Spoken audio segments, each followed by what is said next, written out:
Get out of my face, you broke-ass janitor! I'm not looking for trouble, son. Son, you don't talk to me like that, ghetto trash!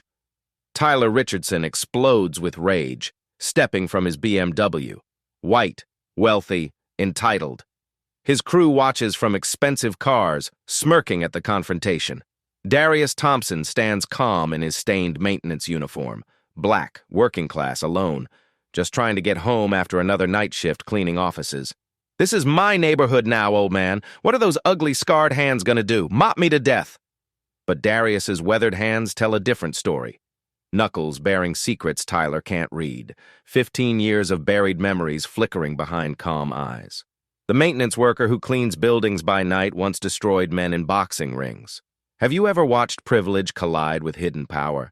Detroit's industrial district sleeps fitfully at night. Abandoned warehouses cast long shadows between functioning buildings where men like Darius Thompson clean offices for people who'll never know their names. The streetlights flicker inconsistently, creating pockets of darkness perfect for predators who mistake vulnerability for weakness. Darius Thompson moves through this landscape like a ghost with purpose. At 45, he carries himself with the subtle balance of someone who once made a living with his hands. 6'3" and still built like the fighter he used to be, though 20 pounds heavier than his fighting weight. His work uniform, navy blue with Metro Cleaning Services embroidered on the chest, tells one story. His hands tell another. Those hands bear the truth Tyler Richardson missed in the dim streetlight. Knuckles scarred from thousands of hours hitting heavy bags and harder jaws, a slight flattening of the nose from taking shots he couldn't slip. Small scar above his left eyebrow, memento from a particularly vicious uppercut in Cleveland, 1997. Even with the limp from his career-ending knee injury, Darius moves with a fighter's awareness, head up, shoulders relaxed, ready for trouble that usually doesn't come. For 15 years, he fought under the name Iron D. Thompson. Not because he was flashy. Darius never showboated or danced around the ring. He earned the nickname through devastating body shots and methodical destruction of opponents who underestimated his power. 34 wins, 7 losses, most victories coming by knockout in the later rounds when his opponent's will finally broke under relentless pressure. The boxing world forgot Iron D. Thompson the night his knee exploded in that final fight against Jimmy Lightning Rodriguez in Grand Rapids. Career over at 32. Forced to reinvent himself in a world that values youth over experience. Now he works 3 jobs, night maintenance at downtown office buildings, weekend security at a shopping mall, and Saturday mornings mentoring kids at the East Side Community Center. His apartment reflects his new reality. Modest 1-bedroom on the 3rd floor, furniture from thrift stores and garage sales, no boxing memorabilia on the walls. He buried that life along with his dreams of championship belts. The only evidence of his fighting past hides in his wallet. A small, faded photograph of a younger Darius raising gloves in victory after stopping Crusher Williams in Detroit's old Olympia Stadium. But muscle memory doesn't fade. Late at night, while thinking through problems or planning his next day, Darius shadow boxes unconsciously. His left jab still snaps with precision. His footwork remains fluid despite the damaged knee. The combinations flow like water. Jab, cross, hook to the body, step out of range. He catches himself sometimes, remembering he's not that man anymore. The kids at the community center know him as Mr. Darius, the quiet mentor who helps with homework and teaches conflict resolution. They don't know their soft-spoken counselor once knocked out professional fighters across 3 states. When they ask about his scars, he tells them old construction accidents. Not entirely untrue, considering boxing is construction work performed on human bodies. Mrs. Rodriguez, his elderly neighbor, sees something different in Darius. The way he moves through the hallway with purpose. How his presence makes her feel safer in a building where safety isn't guaranteed. She doesn't know about his fighting background, but she recognizes strength when she sees it. Tommy the Tank Morrison runs a struggling gym 6 blocks from Darius's apartment. Former heavyweight contender who trained Darius during his peak years, Tommy understands the weight of carrying lethal skills in gentle hands. He's the only person who knows the full truth about what Darius sacrifices every day, the restraint required to live peacefully among people who would never survive 1 round of his former life. Every morning, Darius sends money to his mother in Flint. Every evening, he helps Mrs. Rodriguez carry groceries upstairs. Every weekend, he shows children that strength comes in many forms. He's built a quiet life of service, hoping his past stays buried. But Tyler Richardson is about to dig it up. Tyler sees only what serves his narrative. An older black man in work clothes, moving slowly, apparently defenseless. He missed the scarred knuckles, the fighter's balance, the controlled breathing of someone who's faced real violence and learned to master it. Sometimes the most dangerous person in the room is the one trying hardest not to be dangerous at all. Tuesday night, 11:47 p.m. Darius exits Patel's convenience store with milk and bread for Mrs. Rodriguez, who's been too frightened to shop alone since the neighborhood started changing. The industrial district feels different lately. More predators hunting in the shadows between shift changes. Tyler's black Honda Civic idles near the loading dock across the street. They've been watching this route for 3 nights, timing the patterns of workers heading home. Jake fidgets with his phone while Devin counts loose bills from their earlier score. Tyler studies Darius through the passenger window. Perfect target, he thinks. Older, alone, walking slowly with that limp. "That's him," Tyler whispers to his crew. "Same guy, same time. Told you these people are creatures of habit." They approach from behind, footsteps echoing off empty buildings. Tyler takes point, confidence growing with each step. This old man represents everything he's been taught to look down on: manual labor, quiet acceptance, the kind of person who takes whatever life gives him. "Yo, Grandpa!" Tyler calls out, voice cutting through the night. "Hold up there!" Darius doesn't run, doesn't even quicken his pace. He stops, sets the groceries carefully on the sidewalk, and turns to face them. Tyler reads this as submission, proof that some people are born to be victims. "You know what this is," Tyler says, closing distance. "Wallet, phone, whatever's in your pockets. Don't make this complicated." For a split second, something flickers in Darius's stance. His left foot shifts slightly forward, weight distributing between both legs. His hands, hanging loose at his sides, position themselves with unconscious precision. Tyler catches a glimpse of scarred knuckles in the streetlight, but dismisses them, probably from warehouse work. "Son, you're making a mistake," Darius says quietly.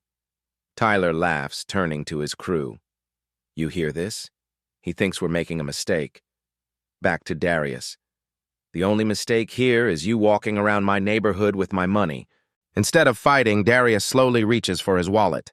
His movements are deliberate, controlled, the economy of motion belonging to someone who's calculated violence before. He counts out $43, money earmarked for his mother's blood pressure medication. "Is this all you got?" Tyler snatches the bills, disappointed. What kind of man walks around with pocket change? As they speed away, laughing and counting their score, Darius memorizes the license plate. Michigan JKL 4429. Mrs. Rodriguez watches from her third-floor window, cell phone recording, too frightened to call police, but documenting everything. Tommy Morrison drives past as Darius collects scattered groceries. He recognizes that expression, the same controlled fury Darius carried before his most devastating knockouts. "You okay?" Tommy asks through his rolled-down window. "Just some kids being kids," Darius replies. But Tommy knows better. He's seen that look before, right before Iron D. Thompson ended careers. Tyler Richardson can't sleep. 3 a.m. finds him pacing his parents' Bloomfield Hills mansion, counting and recounting the $43 like rosary beads. Not because he needs the money. His trust fund contains more than most people earn in a lifetime, but because of how it felt to take it. The rush of absolute power over someone helpless. The way that old man's voice stayed calm, even while handing over his last dollars. Tyler wants that feeling again. "Easy money," he tells Jake over the phone Wednesday morning. "These blue-collar types don't fight back, too beaten down by life." But it was never about money. Tyler's addiction runs deeper, to domination, to the moment when someone realizes they're powerless against him. He's felt it since college. That first time he sucker-punched a fraternity brother during a party. The way the room went quiet. The way people looked at him with new respect or fear. Same difference. Thursday evening, Tyler's crew returns to the industrial district. They've expanded their hunting grounds, hitting 2 other workers before finding Darius again. This time, Tyler wants more than pocket change. "Well, well," Tyler announces as Darius exits the Metro building after his maintenance shift. Look who's back in our neighborhood. Darius recognizes the voice before turning around. 3 young faces, already familiar from 2 nights ago. He calculates distances, exit routes, and witness potential. Old habits from a different life. Your whole paycheck this time, Tyler demands, emboldened by their previous success. Don't pretend you don't have it. When Darius explains he needs the money for rent and his mother's medical bills, Tyler's mockery cuts deep. Maybe get a real job instead of pushing a mop around. He turns to his crew with theatrical disgust. Look at this pathetic old fool, probably never thrown a punch in his life. $340 changes hands. Darius watches Tyler count the bills with shaking hands, pupils dilated, jaw clenched. He's high on something stronger than power. The combination of drugs and dominance makes him dangerous in ways he doesn't understand. From Tyler's perspective, he's conquered more than just another victim. In his twisted worldview, shaped by privilege and prejudice, Darius represents everything society taught him to despise. An older black man in service work, accepting whatever life gives him, never fighting back. Tyler brags to friends about his business venture, spinning tales where his victims beg and plead for mercy. The story grows with each telling. By the second week, Tyler's psychological warfare intensifies. They start appearing at Darius's workplace, not to rob, but to intimidate, showing him they can reach him anywhere, anytime. The message is clear. You belong to us now. Hey, Darius, Jake calls out during Wednesday's shift change, using his first name like they're old friends. How's that rent situation working out? Darius maintains professional composure, but his supervisor notices the tension. Co-workers sense something's wrong without understanding the context. The stress follows him home, disrupts his sleep, affects his concentration during community center sessions with the kids. Tyler's background explains his escalation pattern. Exclusive private schools where problems disappeared with parental donations. A college experience ending abruptly after that fraternity incident. Not because of consequences, but because his parents quietly transferred him somewhere new, somewhere his reputation couldn't follow. He's never faced real resistance, never learned that actions have permanent consequences. The breaking point arrives Friday evening when Tyler crosses Darius's ultimate line. A handwritten note slipped under Mrs. Rodriguez's apartment door. Tell your friend to have more money next time. We know where you live. Darius finds her crying in the hallway, too frightened to call police, convinced these boys will hurt her grandchildren. She's lived in this neighborhood for 30 years, survived urban decline and economic collapse. But these young predators represent something new, something hungrier. That night, alone in his apartment, Darius stares at his hands, flexes fingers that once delivered knockout punches to men who trained their entire lives to take them. The restraint he's shown isn't weakness, it's harder than any fight he's ever been in. Every instinct screams for him to end this, to remind these boys what real violence looks like. Memories flood back from his fighting days. Iron D. Thompson was never flashy, never danced or showboated.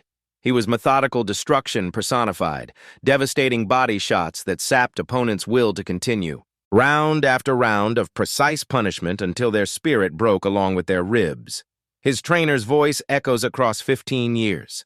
Fighting's not about anger, Darius. It's about control. When you lose control, you lose everything. Saturday morning at the community center, young Devon asks the question that haunts every peaceful man in a violent world. Mr. Darius, what if walking away doesn't work? What if they keep coming? Darius chooses his words carefully, knowing these children face similar choices daily. Sometimes you gotta stand up, but you better be sure you're standing up for the right reasons, and you better be ready for what comes after. Tyler's final escalation plan reveals his fundamental misunderstanding of power. He decides to humiliate Darius publicly in front of the children he mentors. In Tyler's diseased thinking, this will prove their hero is just another victim, destroying whatever respect or hope these kids might have left. He studies the community center layout, timing Darius's Saturday exit for maximum witnesses. The plan excites him more than previous robberies, not just taking money, but crushing spirits, destroying the faith these children have in their quiet mentor. Jake starts questioning the escalation. He signed up for easy money, not public harassment campaigns against community volunteers. But Tyler's erratic behavior, fueled by whatever he's been taking, intimidates even his own crew. They've created a monster they can't control. Tyler sets his trap without realizing he's about to provide an audience for his own destruction. He wants witnesses for Darius's final humiliation, not knowing those same witnesses will document the moment a predator learns the difference between weakness and restraint. Some lessons can only be taught with violence.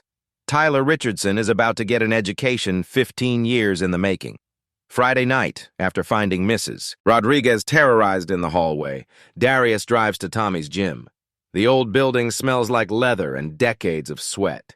Familiar scents from when problems were solved with gloves and 3-minute rounds. Tommy the Tank Morrison looks up from the heavy bag. One glance at Darius's face tells the story. "You got that look again. Same one from the night you decided to retire." Darius explains the situation without mentioning his weeks of restraint. Tommy listens, understanding the weight his former fighter carries. He's seen this internal war before, lethal men trying to live peaceful lives. "Some fights choose you, Darius," Tommy says quietly. "The question is, are you going to fight smart or fight angry?" The plan crystallizes. Darius doesn't want to hurt these young men, but he recognizes Tyler's escalating pattern. He's dealt with bullies before. They push until someone pushes back hard enough to end it. One final warning, public, with witnesses. If Tyler backs down, everyone walks away. If he doesn't... Saturday morning, Darius arrives early at the community center.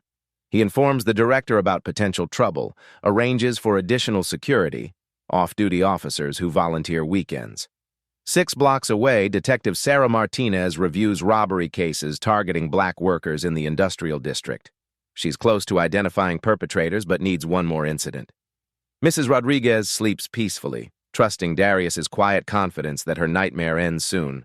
The calm before the storm always feels like hope. Saturday morning, 10:30 a.m. The East Side Community Center buzzes with weekend energy. Kids aged 8 to 16 work on homework at folding tables, shoot baskets on the indoor court, and learn life skills from volunteers who believe in second chances. The air smells like disinfectant and hope. Familiar territory for Darius Thompson. He arrives early, moving with new purpose despite his slight limp. Something has shifted in his demeanor. The resignation is gone, replaced by quiet determination. Off-duty Officer Johnson nods from his position near the main entrance, part of the security Darius quietly arranged. At exactly 11 a.m., Tyler's black Honda Civic pulls into the parking lot. Perfect timing. Maximum witnesses streaming in and out for weekend programs, parents dropping off kids, volunteers arriving for their shifts, teenagers gathering for basketball league games. "Showtime," Tyler whispers to his crew, pupils dilated from whatever he took to amp himself up for this moment. This isn't about $43 anymore. This is about proving a point, crushing hope, demonstrating that their hero is just another victim. They approach as Darius exits through the main entrance, timing choreographed for maximum humiliation. Several kids recognize their mentor and move closer, confused by the confrontation developing before their eyes. "Well, well, well," Tyler announces, voice carrying across the parking lot.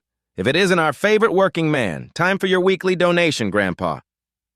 The words hit like physical blows. Parents stop mid-conversation, children pause their games. A semicircle forms around the confrontation, cell phones emerging from pockets. Tyler feeds off the attention, his theatrical cruelty finding its perfect stage. "Look at this pathetic old fool," Tyler continues, pulling out the previous week's robbery money and waving it mockingly.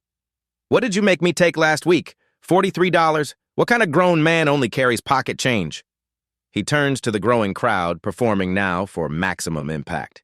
"Y'all know this guy can't even protect himself? What's he supposed to be teaching your kids? How to be a victim?" The children Darius mentors watch in confusion and growing horror.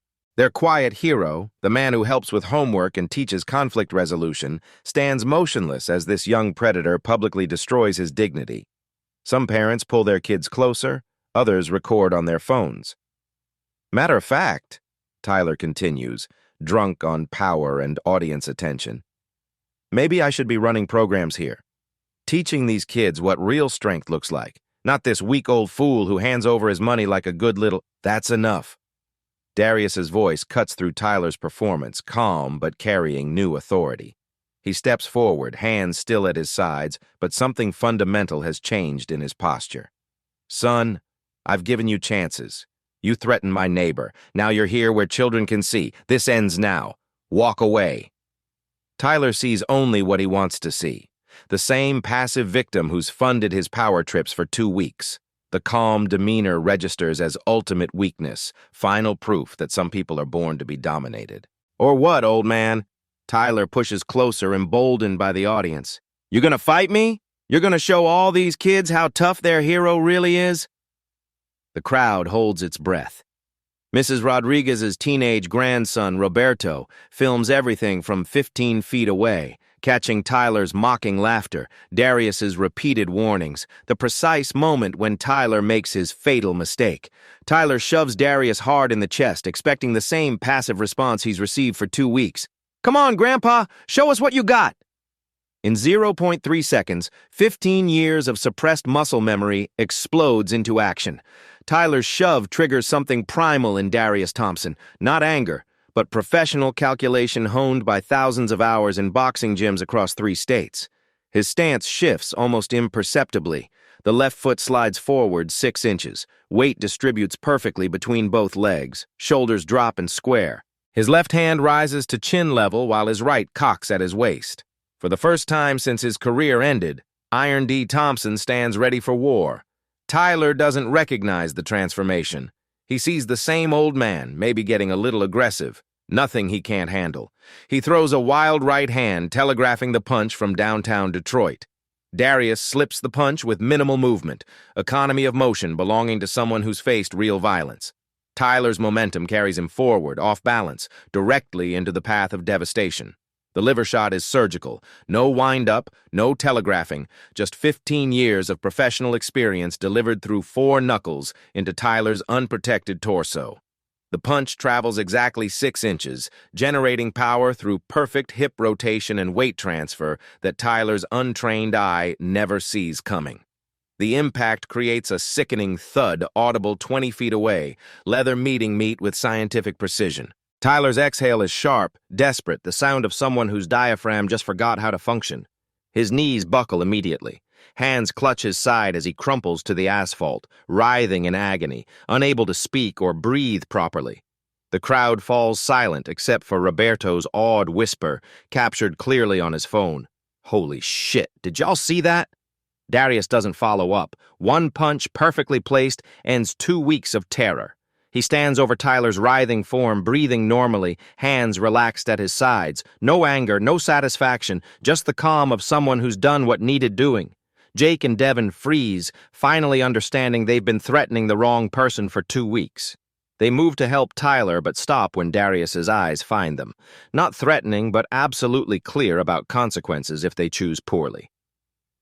"Help your friend," Darius says, voice unchanged from his normal mentoring tone. "Get him to a hospital, and don't come back to this neighborhood." Roberto's phone captured everything in perfect 1080p clarity. Tyler's arrogant approach, his public humiliation of a community hero, the mocking laughter as he counted stolen money, Darius's repeated warnings to walk away, the shove that crossed the final line, the instant justice of that surgical body shot. Tyler's collapse and Darius's restraint. Within 1 hour, the video hits social media with the title, "Bully Gets Instant Karma from Old Man He's Been Robbing." The explosion is immediate. Asterisk 50,000 views in 2 hours, asterisk 500,000 by evening, asterisk 2 million within 24 hours, asterisk hash instant karma, trending nationwide. Comments pour in from around the world. That's how you handle bullies. Perfect self-defense technique. Dude got exactly what he deserved. Clean technique, zero follow-up, pure class. This is what real strength looks like. Internet sleuths begin investigating immediately. Someone recognizes Darius's fighting stance, the precision of that body shot. Within hours, they uncover Iron D. Thompson, semi-professional boxer, 34. 7 record, known for devastating bodywork and methodical destruction of opponents. The narrative writes itself. Gentle giant reveals hidden talent to protect children from predators. Tyler spends 6 hours in the emergency room. Severe bruising, temporary breathing difficulties, but no permanent damage. Doctors recommend avoiding physical confrontations in the future. His parents arrive demanding answers, threatening lawsuits, unable to comprehend that their son isn't the victim this time. Local news picks up the story by evening. Community center volunteer defends children from gang harassment. Detective Martinez recognizes Tyler from previous incident reports. The viral video provides evidence she's been building toward for weeks. Finally, she can connect the dots. But Tyler's family has resources, connections, and a completely different version of events they're preparing to unleash on the world. Monday morning, 8 a.m. Richardson family lawyer Marcus Goldstein files a civil lawsuit that transforms Darius Thompson from viral hero to public menace in less than 48 hours. The complaint reads like fiction. Unprovoked assault by former professional boxer against troubled youth seeking community assistance. The Richardson family machine activates with surgical precision. Private investigators dig into Darius's past. Public relations specialists craft a narrative that flips victim and perpetrator. Expert witnesses prepare testimony about boxers' hands as deadly weapons. Money talks, and it's telling a completely different story than Roberto's viral video. Tyler appears on Channel 7 News Tuesday evening, neck brace gleaming under studio lights, walking with a cane neither his doctors nor his injuries require. His performance is Academy Award caliber. Vulnerable young man destroyed by violence he never saw coming. "I was just trying to talk to him," Tyler says, voice breaking at perfect moments. "Ask for directions to help some friends find their way around. Next thing I know, I'm waking up in the hospital with doctors telling me I'm lucky to be alive." His mother, Patricia Richardson, dabs tears with expensive tissue. "This man is a trained killer who deliberately concealed his background to prey on unsuspecting victims. My son could have died." The family's hired publicist, Jennifer Walsh, frames the story with devastating effectiveness. Former professional boxer attacks innocent youth asking for directions. The narrative shift is immediate and brutal. By Wednesday, the comment sections flip completely. Why didn't he mention his boxing background? That punch looked like attempted murder. Poor kid just wanted help. Typical athlete thinking rules don't apply. This is what's wrong with our community. #Justice for Tyler begins trending. The same video that made Darius a hero now appears sinister when viewed through the lens of hidden deadly weapon versus innocent victim. The Eastside Community Center Board convenes an emergency meeting Wednesday night. Liability concerns outweigh loyalty. Darius is suspended pending investigation, banned from the premises where he's volunteered for 3 years. The kids he mentors watch through chain-link fencing as their hero becomes a pariah. Detective Martinez knows the truth but can't publicly comment on her ongoing investigation. She watches helplessly as the media narrative shifts against the one honest person in this entire mess. The evidence she's been building, ATM footage, robbery patterns, victim testimonies, sits in files while Tyler plays victim on television. Darius sits alone in his apartment Thursday night. Legal papers scattered across his kitchen table. Public defender Sarah Kim has been assigned to his case. Overworked, underfunded, fighting the Richardson family's legal machine with half the resources and none of the media connections. "They're using your skill against you," Sarah explains during their first meeting. "Every punch you threw in the ring, every opponent you knocked out, it's all evidence of dangerous propensity now. They're painting you as a predator who lured Tyler into a trap. The isolation deepens daily. Neighbors who once smiled now cross the street. His supervisor at Metro Cleaning suggests he take extended leave while the situation resolves. The corner store owner, Mr. Patel, serves him without making eye contact. The viral hero becomes a pariah in 72 hours. Mrs. Rodriguez remains his only public supporter, but Tyler's legal team visits her Friday afternoon. 2 lawyers in expensive suits, speaking carefully about immigration status, suggesting her testimony might complicate her family's situation. The message is clear without being explicitly threatening. She stops answering Darius's calls. The Richardson lawyers produce expert witnesses like rabbits from a hat. Dr. Harrison Webb, sports medicine specialist, testifies that a trained boxer's punch can generate forces equivalent to being hit by a baseball bat. Dr. Michelle Santos, psychologist, explains how professional fighters develop aggressive response patterns that make them dangerous in civilian situations. Social media becomes a battlefield. #Justice for Tyler trends alongside #boxerbully and #hidden weapons. Death threats arrive through direct messages. Someone spray paints "killer" on Darius's apartment building. The same hands that once comforted frightened children now represent nothing but violence in the public mind. Tyler's crew faces their own pressure. Jake and Devin, facing potential conspiracy charges if they maintain silence, receive immunity offers in exchange for testimony supporting Tyler's version. The Richardson family's legal protection extends to them if they play along. If they tell the truth, they face prosecution for the robbery pattern Detective Martinez has documented. Under oath, Friday morning, Jake delivers devastating testimony. Tyler was just asking for directions. This guy seemed angry from the start, like he was looking for trouble. Tyler never threatened anybody. He was trying to help us find our way when this dude just exploded on him. The false testimony lands like a sledgehammer. Combined with expert witnesses and Tyler's theatrical victim performance, it creates reasonable doubt about what really happened in that parking lot. Darius's darkest hour arrives Friday night. Alone in his apartment, he questions everything. Maybe restraint was wrong. Maybe he should have kept walking away from Tyler's provocations. Maybe protecting others isn't worth destroying his own life. The $43 Tyler stole seems insignificant compared to what this fight has cost. Tommy Morrison remains his only loyal visitor, bringing updates from the boxing community. Fighters worldwide support Darius, understanding the impossible position of carrying lethal skills in civilian life. But their support doesn't matter in courtrooms or comment sections. "You did right, D," Tommy insists during one of their conversations. "The problem is, the right doesn't always win in court. Sometimes money and lawyers beat the truth." District Attorney Patricia Wells, facing re-election in 6 months, feels pressure to prosecute. Simple self-defense becomes assault with deadly weapons due to Darius's professional fighting background. The case offers political opportunity, a tough prosecutor taking on a privileged athlete who thinks rules don't apply. Sarah Kim explains the brutal reality during their weekend meeting. They want you to plead guilty to assault in exchange for probation and anger management classes. Given the current climate, it might be your best option. The plea bargain sits on Darius's kitchen table like a death sentence, admitting guilt for protecting children, accepting the narrative that he's the villain, validating every stereotype about black men and violence. Sunday afternoon, Darius visits the community center one final time. The kids he can no longer mentor wave through the fence, unable to understand why their hero is banned from helping them. Their confusion breaks his heart more than any legal threat. "Mr. Darius," young Devin calls through the chain link, "when are you coming back? These new guys don't know boxing like you do." Devin doesn't know about Darius's fighting background, but he recognized technique in that parking lot punch.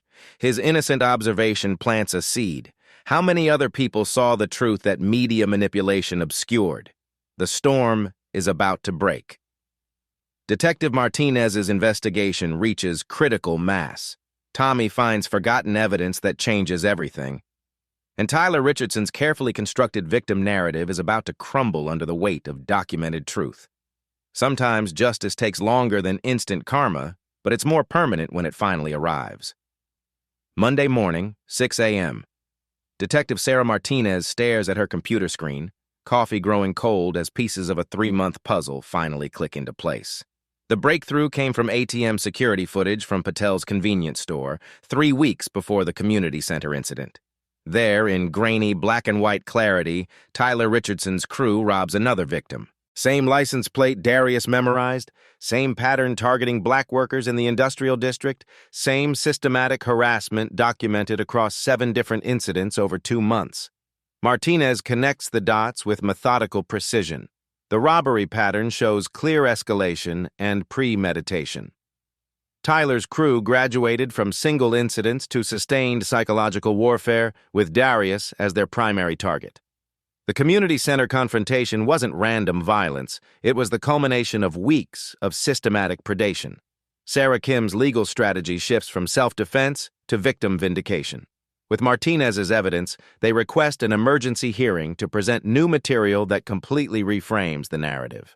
Judge Patricia Williams agrees to Tuesday morning's session, though Tyler's family remains confident their media blitz controls public opinion. Detective Martinez takes the stand with methodical precision of someone who builds cases on facts rather than fiction. She presents ATM footage, convenience store cameras, victim testimonies from 7 different robberies. Suddenly, Tyler appears as a systematic predator, Darius as a target who finally fights back after weeks of harassment. The courtroom atmosphere shifts palpably as evidence mounts. Cell phone records showing Tyler's crew casing Darius's route for 2 weeks. Mrs. Rodriguez's original video testimony, recorded before lawyers intimidated her into silence. Financial records proving Tyler's trust fund eliminates any monetary motivation. This was about power, not money. Tyler's theatrical victim performance crumbles under cross-examination. Faced with video evidence of his own words, "Look at this pathetic old fool. What kind of man can't protect his own groceries?" His story falls apart piece by piece. Prosecutor Wells realizes her political calculation backfired spectacularly. Pursuing charges against Darius now looks like prosecutorial misconduct, given overwhelming evidence of Tyler's criminal pattern. She quietly drops charges Tuesday afternoon. Tommy Morrison arrives at the courthouse with forgotten evidence that delivers the final blow. Security footage from his gym shows Tyler's crew casing Darius's route for weeks before the final confrontation. They studied his schedule, planned their harassment campaign, and escalated systematically from random robbery to psychological warfare. Public opinion reverses with volcanic force. #Justice for Darius trends worldwide as the second viral moment explodes across social media. Original supporters feel vindicated, while Tyler's supporters realize they've been manipulated by expensive public relations machinery. Tyler suffers genuine psychological breakdown as his carefully constructed victim identity crumbles. Facing multiple felony charges and civil liability, he can no longer maintain the fiction sustaining his worldview. In the courtroom's most dramatic moment, Tyler's confession comes from psychological collapse rather than legal pressure. Standing before Judge Williams, neck brace removed, cane abandoned, he admits everything. "I thought he was just some old man who couldn't fight back," Tyler says, voice shaking with genuine remorse. "I was wrong about everything. The robberies, the harassment, lying about what happened. He tried to warn me. I wouldn't listen." The transformation from predator to penitent is complete, witnessed by the same community he terrorized. "I targeted him because of who I thought he was, an older black man in work clothes who wouldn't fight back. I was raised thinking some people exist to be victims." Darius shows no satisfaction, only sadness for wasted potential. When asked for a response, his words carry the weight of someone who understands both violence and forgiveness. "I hope you get help, real help. Not lawyers or publicity, but someone who can help you understand why you thought this was acceptable." News outlets scramble to correct their narrative, issuing retractions and apologies. Think pieces emerge about racial bias in initial coverage, the tendency to doubt black victims, the power of expensive public relations to distort truth. Community response is immediate and overwhelming. The Eastside Community Center Board unanimously reinstates Darius with formal apology. Kids organize welcome back parties, parents write letters of support, volunteers fundraise for his legal expenses. Tyler's crew members, facing lighter charges due to cooperation agreements, publicly apologized during their sentencing hearing. Jake's statement captures the lesson many needed. "We thought Darius was weak because he didn't fight back at first. Turns out he was stronger than all of us combined." Judge Williams delivers more than a legal verdict. She provides moral clarity the case desperately needs. Mr. Thompson showed restraint that should be commended, not prosecuted. He endured weeks of harassment before defending himself with minimal necessary force. This court finds his actions completely justified. Her words address broader issues. "We've witnessed how wealth and privilege can manipulate truth, how racial bias affects perception of victims and perpetrators. Mr. Thompson's dignity throughout this ordeal serves as an example of grace under pressure." Outside the courthouse, Darius faces reporters with the same calm demeanor he maintained throughout his ordeal. "Violence should always be the last option, but when it's necessary to protect others, you use exactly the force required to stop the threat. No more, no less." The psychological battle is won through patient accumulation of truth. Detective Martinez's methodical investigation, Tommy's forgotten security footage, and ultimately Tyler's own conscience combined to deliver justice that seemed impossible days earlier. Sometimes the most powerful victories come not from devastating knockout punches, but from the discipline to let truth speak louder than expensive lies. 6 months later, the Eastside Community Center buzzes with energy that wasn't there before Darius Thompson's story went viral. The new Real Strength training program fills 3 sessions every weekend, teaching kids something schools never could: when to fight and when to walk away. Darius stands before 20 teenagers on Saturday morning, no longer hiding his boxing background. The faded photograph from his wallet now hangs framed on the gymnasium wall. Iron D. Thompson in his prime, gloves raised in victory. But the real victory stands before him in the form of young people learning that strength has many definitions. Real power isn't about how hard you can hit, Darius explains to the group. It's about knowing when to hit and when to hold back. Anyone can throw a punch. It takes real strength to protect others without destroying yourself in the process. Tyler Richardson serves 18 months in a minimum security facility plus 500 hours community service. His parents finally secured proper mental health treatment for underlying issues that money alone couldn't fix. The privileged young man who never faced consequences now works in the prison library, reading to elderly inmates who remind him of the man he terrorized for 2 weeks.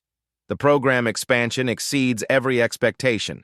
Community centers in 47 states adopt Darius's curriculum, combining physical self-defense with conflict de-escalation techniques. The Real Strength method became a model for youth programs nationwide, proving that viral moments can create lasting change when channeled properly. Mayor Coleman presents Darius with the key to the city during a ceremony attended by 500 people. The community center renames its gymnasium Darius Thompson Hall, with Mrs. Rodriguez cutting the ribbon. She no longer fears walking to the corner store after dark, knowing her neighborhood has guardian angels like the gentle giant who carries her groceries. Young Devin, the student, not Tyler's former crew member, wins the city boxing tournament using techniques Darius taught him. He dedicates his victory to the mentor who showed him that strength comes in many forms.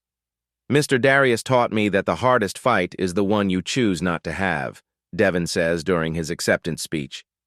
Tyler writes letters from prison, first to Darius, then to Mrs. Rodriguez, finally to the other victims his crew terrorized across 2 months of systematic predation.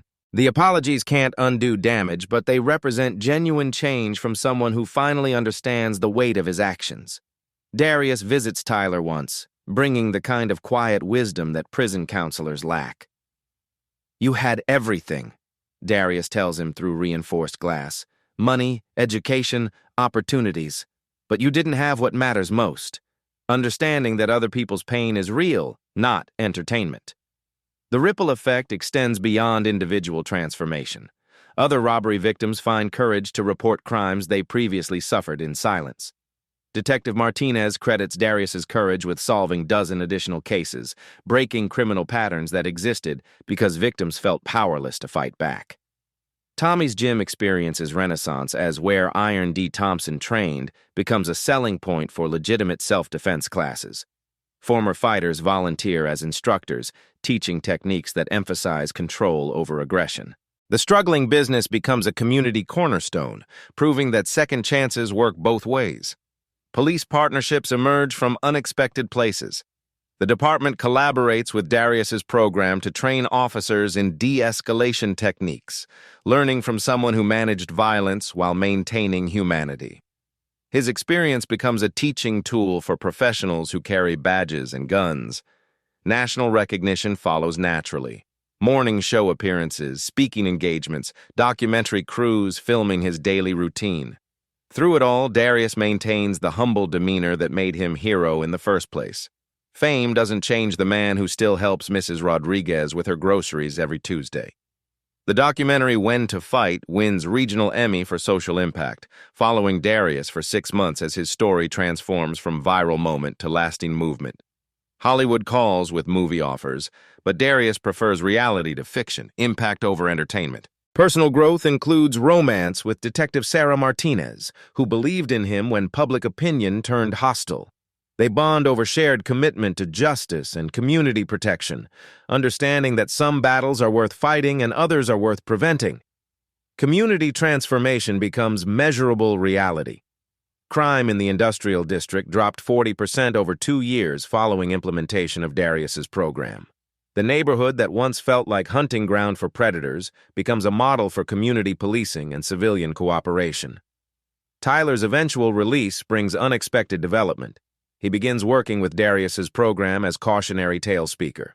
His transformation from predator to advocate demonstrates that even the most privileged can learn from their victims when consequences finally arrive. The final image captures everything. Darius working with a new group of at-risk youth, teaching the same kid who once asked about walking away from fights. The circle completes itself. Victim becomes protector, becomes teacher, becomes inspiration. In the renovated gymnasium that bears his name, surrounded by young people learning that strength has many forms, Darius Thompson embodies the lesson he's spent a lifetime learning. Sometimes the most powerful punch is the one you choose not to throw, but when you have to throw it, make it count. The maintenance worker who became a movement stands quietly at the center of a transformation that began with 43 stolen dollars and ended with lives rebuilt through understanding that real strength protects rather than destroys. 3 years after that fateful Saturday morning, the Darius Thompson Community Center opens its doors in a renovated warehouse on Detroit's East Side. 500 kids annually pass through comprehensive programs that blend physical training with emotional intelligence, conflict resolution with community service. The building smells like fresh paint and unlimited possibilities. The Real Strength curriculum spreads like wildfire across America. 47 states adopt Darius's methodology, reporting 70% reduction in excessive force incidents when his de-escalation techniques are properly taught. What began as one man's response to harassment became the national standard for youth development. Darius's best-selling book, When to Fight, A Guide to Protecting Others and Yourself, sits on nightstands and coffee tables from coast to coast. Proceeds fund scholarship programs for at-risk youth, ensuring that financial barriers never prevent someone from learning self-defense and self-control. The gentle giant who once hid his boxing background now teaches the world when violence serves justice and when restraint serves humanity. University researchers confirm what Darius proved in that parking lot. Combining physical capability with restraint training produces the most effective self-defense outcomes. Academic studies validate street wisdom, proving that the strongest people are often those who choose not to demonstrate their strength. International recognition arrives when the United Nations invites Darius to speak on community violence prevention. His story becomes a case study in conflict resolution programs worldwide, proof that individual courage can spark institutional change when properly channeled through authentic leadership. The program's first graduates now mentor new students, creating self-sustaining cycles of protection and empowerment. Young people who learn to walk away from unnecessary fights now teach others the same wisdom, multiplying Darius's impact exponentially across generations. Tommy Morrison's gym thrives as a training ground for the next generation of Iron D disciples, not professional fighters, but community protectors who understand that real strength serves others. The faded photos on his walls now include images of kids who learn to defend themselves and their neighbors through disciplined preparation rather than angry reaction. Mrs. Rodriguez coordinates neighborhood watch programs, no longer hiding behind locked doors, but actively organizing community safety initiatives. The elderly immigrant who once trembled at footsteps in the hallway now leads meetings where neighbors plan protective strategies and mutual support systems. Tyler Richardson completes his transformation from predator to educator, speaking at juvenile detention centers about privilege, prejudice, and the consequences of viewing other human beings as entertainment. His journey from trust fund bully to genuine advocate demonstrates that even the most damaged can be rebuilt through accountability and authentic remorse. Detective Martinez, now married to Darius, continues investigating crimes while implementing community policing strategies inspired by her husband's approach to conflict resolution. Their partnership proves that justice works best when enforcement combines with prevention, punishment balances with rehabilitation. The industrial district where everything began becomes a model neighborhood for community police cooperation. Empty lots transform into playgrounds, abandoned buildings become community centers, and the hunting grounds that once attracted predators now nurture the next generation of protectors. But Darius's greatest victory isn't measured in statistics or recognition. It's visible every Saturday morning when he works with kids who remind him why he chose restraint over retaliation, community service over personal satisfaction. Darius's story proves that real strength comes from knowing when to use your power and when to hold it back, the narrator concludes as cameras capture him teaching a new group of teenagers. But his impact didn't happen by accident. It happened because ordinary people decided to support extraordinary courage. Have you ever had to choose between walking away and standing up? Share your story in the comments below. Your experience might inspire someone facing similar choices. What would you have done in Darius's situation? Let us know your thoughts and tag someone who shows real strength through restraint. If this story inspired you, share it using #RealStrength to support community protection programs everywhere. Subscribe for more stories of everyday heroes who change the world through quiet courage and disciplined action. Hit that notification bell. You never know when the next hero's story will drop, and you won't want to miss the moment when ordinary people do extraordinary things. Your story matters too.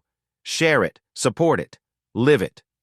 Sometimes the most powerful punch is the one you choose not to throw, but when you have to throw it, make it count.